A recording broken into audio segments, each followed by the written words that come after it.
상쾌한 아침 원주에서 출발합니다.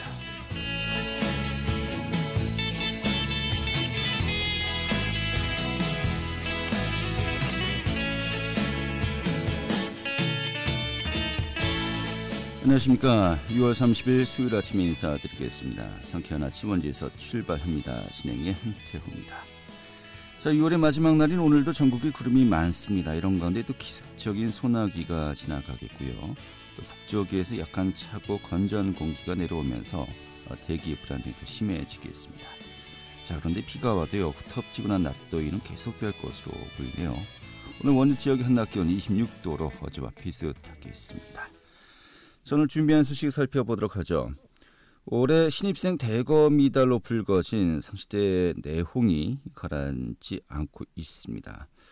총장 사퇴론까지 나오고 있는데요. 좀 상시대학교 현 상황 짚어보도록 하겠고요. 또 원주시가 철도 유후부지 활용 사업으로 추진하고 있죠. 치악산 바람길 숲 조성 사업 어제 주민설명회가 있었습니다. 그 현장 다녀왔고요. 또 원주시가 상수도 요금을 소상공인과 자영업자 또 중소기업의 경제적 부담을 덜어주기 위해서 감면한다고 합니다. 그 내용도 알아보도록 하죠. 2월 30일 수요일 상쾌한 아침 원주에서 출발하겠습니다.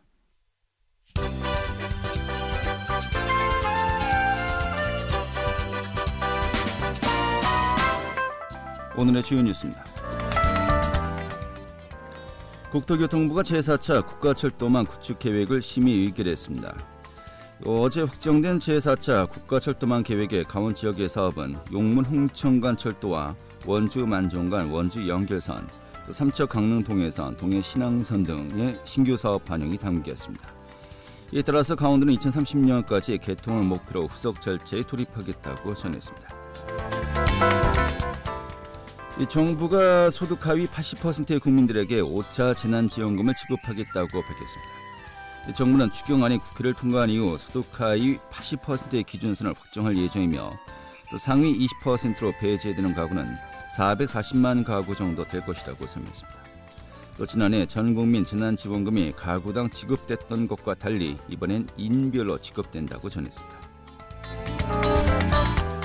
평창 알펜시아 리조트 노동조합이 최근에 알펜시아 리조트 매각과 관련된 결의대회를 열고 고용 승계를 촉구했습니다.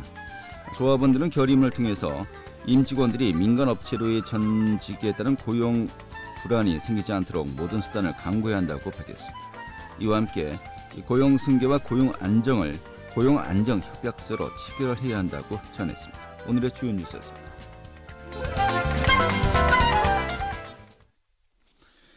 네, 올해 신입생 대거 미달로 불거된 상시대학교 내홍이 가라앉지 않고 있습니다. 이런 가운데 총장이 책임을 지고 사퇴해야 되는 거 아니냐라는 또 목소리까지 높아지고 있고요. 또 내년도 국가장학금 지원까지도 제동이 걸렸다고 합니다. 좀 전체적인 상황 짚어보도록 하죠. 지금 이 문제를 취재한 강원도민일보의 남미영 기자 연결하겠습니다. 여보세요? 네, 여보세요? 네, 반갑습니다. 네, 안녕하십니까. 올해 학년도였죠. 신입생이 대거 미달되었었는데, 근데 이것이 이제 학기 중간 이상 이제 지나면서 좀 내홍이 계속해서 가라앉지 않고 있다라고 이제 했습니다. 일단 먼저 이거부터 살펴보도록 하죠. 올해 상시대학교 신입생 현황이 어떻게 됐습니까? 네, 아시다시피 올해는 상지대뿐 아니라 이제 모든 지방 대학들의 미달 여파가 꽤 컸는데요. 그 중에서도 상지대는 좀 큰 폭의 미달률을 보였습니다. 우선 모집 인원의 660여 명 정도가 미달이 됐고요. 신입생 충원율도 70%를 겨우 넘긴 상황입니다. 이로 인해서 등록금 수입도 올해에만 약 26억 원가량 줄어들게 되고 또 이걸 재학 기간인 4년 연속으로 보면 약 100억에 가까운 등록금 손실이 생긴 상태입니다. 네. 충원율이 70%라고 한다면요. 바꿔서 이야기하면 미달률이 30%에 거의 가까이 근접했다는 거 아니겠습니까? 네, 맞습니다. 이 정도면 그 미달률이 상당한 것인데, 아까 이야기했듯이 이 수입도 이제 대폭 줄었습니다. 이런 가운데 직원 임금 체불도 이루어지고 있고요. 또 국가장학금 지원까지도 제동이 걸렸다고 하는데 어떻게 진행되고 있는 겁니까? 네, 이 등록금 수입이 줄면서 당장 타격이 된 게 이 직원들의 급여 부분인데요. 대학 본부에 따르면 상지대는 지난해 예산에서 2월금이 적자로 넘어온 상태입니다. 이런 상황에 이제 올해 등록금 수입까지 줄면서 학교는 직원들의 월급을 5월부터 7월까지는 기본금만 지급을 하고 나머지 뭐 수당 등은 8월부터 이연해서 지급하기로 했습니다.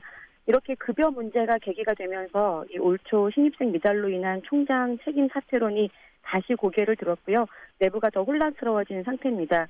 여기에 내년도 국가장학금 지원에도 제동이 걸렸는데요. 국가가 대학에 지원하는 장학금이 1유형, 2유형이 있는데 이번 상지대는 2유형이 제한되면서 이 지급에 차질이 생긴 상태입니다. 이 교육부가 국가장학금을 제한한 이유는 이 상지대가 지난 2018년에 대학 기본 역량 진단에서 정원 감축 권고를 받았는데요. 또 이를 이행하지 않았고 또 내년도 정원 감축에 대한 이행 계획도 제출하지 않았다는 게 이유가 됐습니다. 네, 알겠습니다. 그런데 이 석 달간 기본급만 지급한다는 거 아니겠습니까? 교직원들에게요. 네. 그 뒤에 이제 수당 지급을 하겠다는 것인데 뭐 8월, 9월 되면 좀 상황이 나아질 가능성이 있는 겁니까?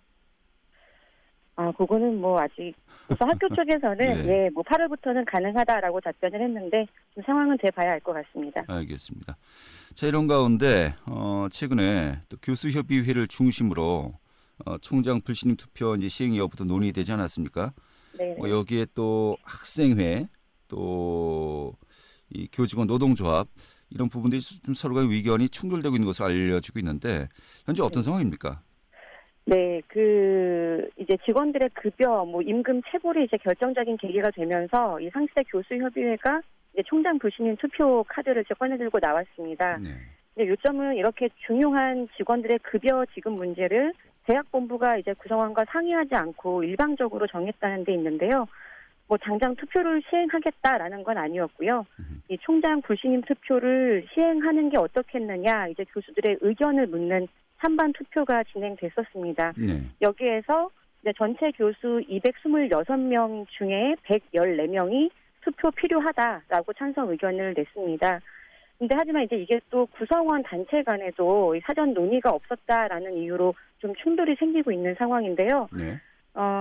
이제 직원 노조나 총학생회 입장에서도 1차적으로는 총장의 불신임 투표를 반대한다라기보다는 이 구성원 3개 단체 간에 아무런 협의 없이 교수협의회가 단독으로 이 투표를 진행한 데 대한 이제 좀 논란이 있었고요. 네. 이제 그 다음에 2차적으로 이 현 시점에 총장의 부재가 가져올 타격 때문에 좀 이 불신임 투표를 좀 반대하고 있는 입장이기도 합니다. 네, 그렇군요. 이런 가운데 정대화 총장도 본인의 진퇴 문제에 대해서 조건부 사퇴 아니냐라고 이제 이야기를 한 것으로 알려지고 있는데 그 전제 조건이 지금 말씀하신 각 단체들이죠. 교수협의회, 또 직원노조, 학생회 의견이 어느 정도 통일되면은 본인의 진퇴를 결정할 수도 있다. 이런 뉘앙스로 또 이야기를 하지 않았습니까? 네, 이제 게시글을 놓고 학 내에서도 여러 가지로 해석이 나오기도 했는데요. 이제 처음에 정대화 총장이 이제 교수협의회의 의견을 존중한다, 나부터 내려놓으려고 한다라는 이제 입장문을 게시판에 올렸습니다. 그래서 이 문구를 놓고 일부에서는 또 구성원 3개 단체가 모두 불신임 투표에 찬성을 해야 사퇴한다는 것이냐, 조건부 사퇴 의지냐, 이런 해석이 좀 나오기도 했는데요. 정확한 의중은 파악되지 않고 있습니다. 네. 자, 이런 가운데 아까도 이야기했습니다만 교수협의회, 또 직원노조, 또 학생회 이 서로가 또 의견이 제대로 조율이 되지 않았다라는 것이 좀 약간 충돌의 가능성을 우리가 이제 예상할 수 있었던 거였습니다만은 이 세 기관들이 이번 주나 저번 주에 좀 논의를 하겠다 이런 또 일정도 알려지지 않았습니까? 좀 어떻게 논의가 이루어졌었나요? 네, 당초에는 이제 어제 교수협의회와 학생회가 좀 만날 자리가 예정돼 있었는데요. 이게 한 차례 미뤄진 것으로 알려지고 있습니다.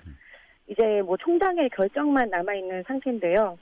총장이 이 교수협의회와 직원노조, 학생회에 합의가 있을 때 사퇴를 할지 아니면 투표까지 가기 전에 사퇴를 하게 될지 혹은 사퇴가 없던 일이 될지는 조금 더 상황을 지켜봐야 할 것 같습니다. 네, 알겠습니다.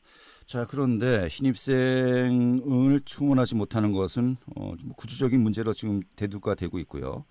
여기에 대해서 이제 총장 책임론이 불거지고 있는 것인데 사퇴를 하냐 안 하냐 이것도 앞으로 이제 상황을 지켜봐야 되겠습니다만은 이 또 사퇴한다고 해서 끝나는 게 아니지 않습니까? 네, 맞습니다. 지금 이게 장기적인 과제가 될 것 같은데 하여튼 지금 당장 좀 어떻게 진행될지 향후 또 1, 2주 정도 중요하겠군요.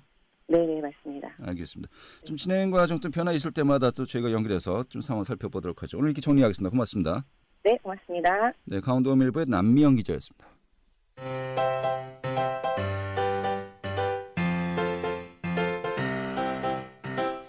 KBS 원주방송국이 유튜브 다시 듣기 서비스를 실시합니다. 매일 아침 강원 영서남부권의 뉴스와 정보를 전해드리는 상쾌한 아침 원주에서 출발합니다는 KBS 원주라디오 유튜브 채널을 통해 다시 들을 수 있습니다.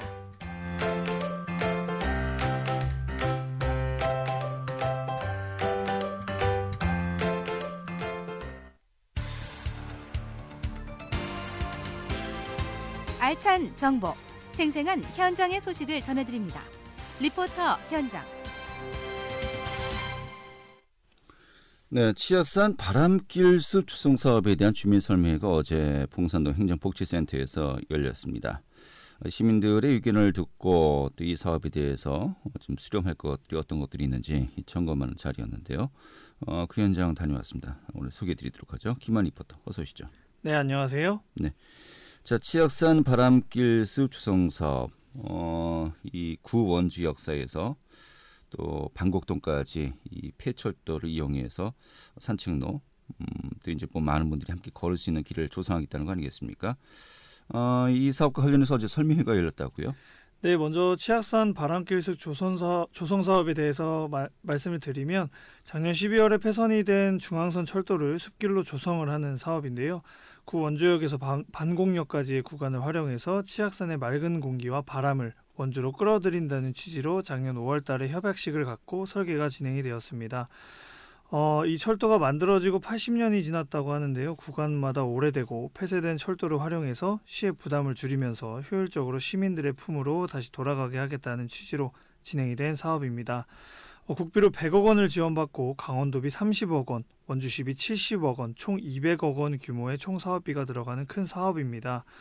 작년에 협약식을 갖고 설계가 진행해서 어느 정도 설계는 마쳤다고 하고요. 내년 상반기에는 30억 원을 투자해서 행구동, 북원로, 봉화로 등 7.6km 구간의 가로수길 조성을 먼저 마친다고 합니다. 기존의 살구나무 열매가 떨어져서 많은 민원이 있었던 가로수들을 잎이 풍성하고 피해가 적은 단풍나무로 교체가 된다고 하는데요. 주민들에게 숲길 진행 상황과 설계에 대한 설명에 의무를 시행하고 의견을 적극 수렴하고자 주민 설명회가 열린 것입니다. 이병철 공원 녹지 과장의 목소리 들어보겠습니다. 주민들이 이제 관심이 상당히 많거든요. 사실 이제 철도 때문에 뭐 지역이 양분된다든가 아니면 주민들이 큰 그 소음 등 여러 가지 피해를 입고 있었어요. 그래서 이제 주민들이 이제 이 사업에 대해서 이제 관심이 상당히 많고요. 당초에 뭐 여러 가지 바람길숲 조성을 하면서 주민들이 이제 지역의 문제 해결을 같이 하려고 이렇게 건의를 많이 하셨고요. 또 도로 개설이라든가 실제 그 철도 안에 있는 마을하고 바깥에 있는 마을하고 이렇게 연결고리 이런 것들은 이제 중점적으로 이제 민원으로 이제 제기를 해오셨어요. 그래서 그런 부분들을 하고 그다음에 이제 내 지역에서 어떤 나무가 식재가 되고 어떤 식으로 바람길 조성이 되는지 이런 부분도 상당히 이제 궁금해하시고 저희가 이제 주민 설명회를 하기 전에 그런 부분에 대해서 사실 많은 문의가 있었습니다. 그래서 오늘 이 자리는 이제 그런 부분도 이제 해소를 시켜드리고. 네, 일단은 큰 틀에서의 조성 계획이 어떻게 현재 이루어지는 거죠?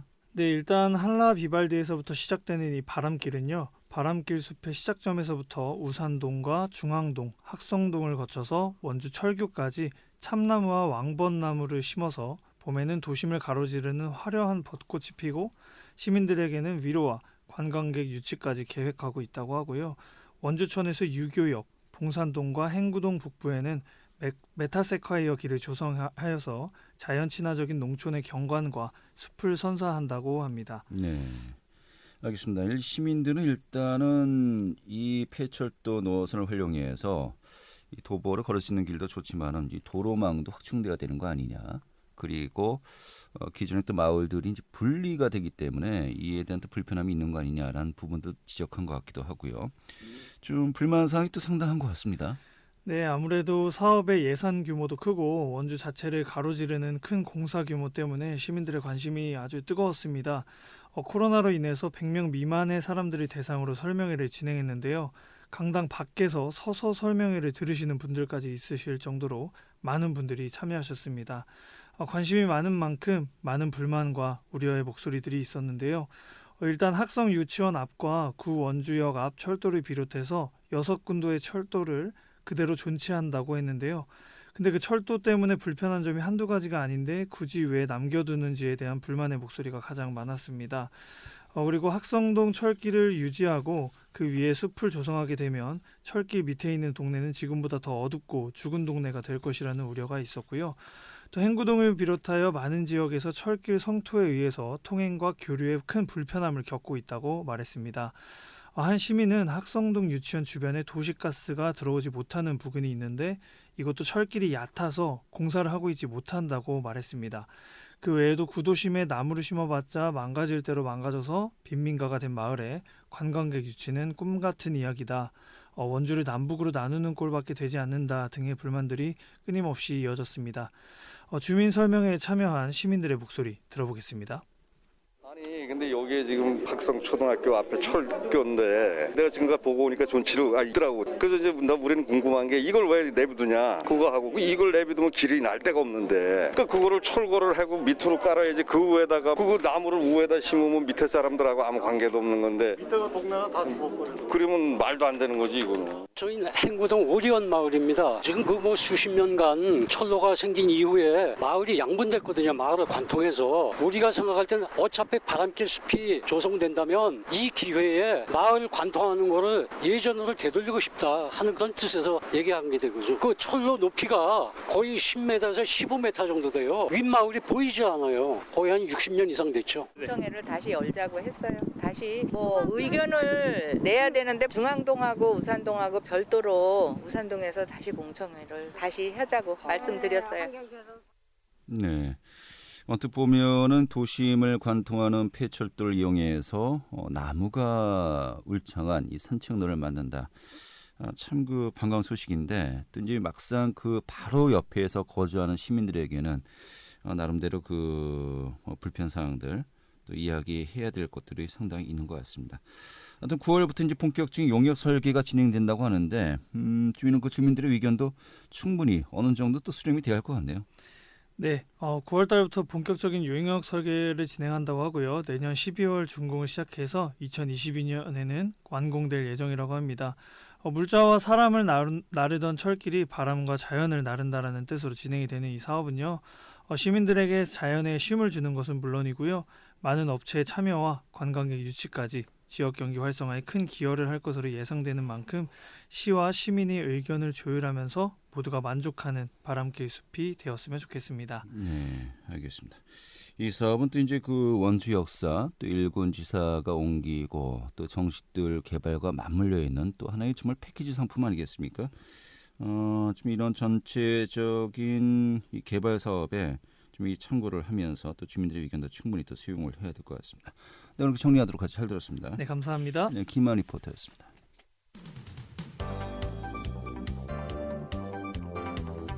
생생한 현장, 유익한 생활 정보를 전해드리겠습니다. KBS 원주 라디오 상쾌한 아침 원주에서 출발합니다를 함께하고 있습니다. 네, 지금 시각이 8시 49분이고요. KBS 원주 방송국의 상쾌한 아침 원주에서 출발합니다. 함께하고 계십니다. 자, 원주시가 코로나19로 어려움을 겪고 있는 소상공인 또 자영업자, 중소기업의 부담을 덜어주기 위해서요. 상하수도 요금을 감면한다고 합니다. 오늘 이 내용 소개해드리도록 하죠. 원주시 상하수도 사업체 남국미숙 요금관리팀장 연결하겠습니다. 팀장님. 네, 안녕하세요. 남국미숙입니다. 네, 반갑습니다. 자, 원주시가 상하수도 요금을 감면한다고 하는데 먼저 그 취지부터 좀 설명해 주시죠. 네. 원주시는 지난해에 이어 코로나19로 인한 경기 침체로 어려움을 겪고 있는 관내 소상공인과 자영업자, 중소기업에 조금이나마 위로와 힘이 되기 위해 물 사용량이 많아지는 다음 달부터 3개월간 상하수도 요금의 50% 감면을 시행하기로 했습니다. 네. 요즘 그 상하수도 요금 납부조차도 좀 어려움을 겪는 분들이 많이 계셨나요? 예, 많이 계십니다. 지금 코로나19의 장기화에 따른 집합 금지와 영업 제한 등으로 경제적 피해가 커서 공공요금 납부도 버거운 상황이라며 감면에 대한 상담 전화도 많이 받고 있으며 지난해에 이어 올해도 감면을 해주는지 여부에 대한 문의 전화도 많이 오고 있습니다. 네, 그래요. 자, 그렇다면 감면 대상 제가 앞서 네네. 이야기했습니다. 소상공인, 자영업자, 또 중소기업 등이라고 이야기했습니다만은 이 감면 대상 구체적으로 어떻게 되는 겁니까? 네. 감면 대상은 고지서에 표기된 상수도 업종이 일반용 또는 육탕용인 수용과 16,000여 곳이 됩니다. 다만 공공기관, 관공서, 금융기관, 학교, 군부대 등은 제외가 됩니다. 네. 이 가정용 또 네. 전용 공업용은 이제 제외가 되는 거죠. 예, 제외가 됩니다. 예. 자, 그러면은 이 감면은 어느 정도 몇 퍼센트 정도 되는 것이겠고요. 또 이것도 이제 퍼센티지를 이제 이야기합니다만 또 상한 금액이 있는 것인지. 네, 네. 규모가 있습니다. 어느 정도입니까? 네, 감면은 정액료를 제외한 상수도, 하수도 요금에서 각 50%를 감면해드리며 최대 50만 원까지입니다. 네. 저희가 지금 감면 규모는 상수도 11억 원, 하수도 6억 원, 약 17억 원 규모가 될 것으로 예상됩니다. 네. 이 최대 50만 원까지 이제 감면이 되는 네. 것인데 그렇다면 네. 이제 좀 신청을 네. 다 하셔야 되는 겁니까? 아니면 직권으로 일괄해서 감면이 이루어지는 겁니까? 네, 저희는 수용가의 편의를 위해서 별도의 신청 없이 직권으로 일괄 감면하여 드립니다. 예, 알겠습니다. 자, 감면 기간 언제부터 언제까지 해당되는 거죠? 네, 6월부터 8월까지 사용하신 물에 대한 요금으로 7월분 고지서부터 9월분 고지서까지 3개월간 요금이 감면됩니다. 네.